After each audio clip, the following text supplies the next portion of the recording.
La ouate de cellulose. Cette petite guêpe se prélasse dans ce qui semble être du coton. Mais ce n'est pas du coton, c'est de la ouate de cellulose.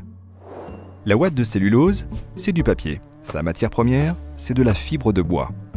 Pour la fabriquer, on prend des fibres de bois, vierges ou recyclées, et on les mélange à de l'eau. Beaucoup d'eau. De l'eau continuellement recyclée et réutilisée.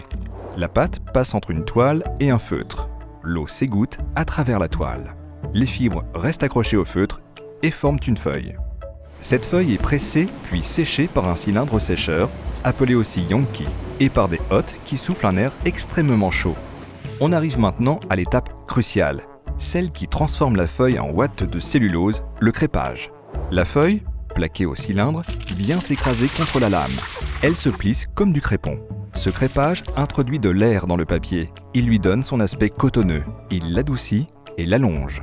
Il apporte de l'épaisseur malgré un grammage très faible. De 10 grammes par mètre carré pour les plus légers et jusqu'à 25 grammes par mètre carré pour les plus lourds. La ouate de cellulose est ensuite enroulée en bobines.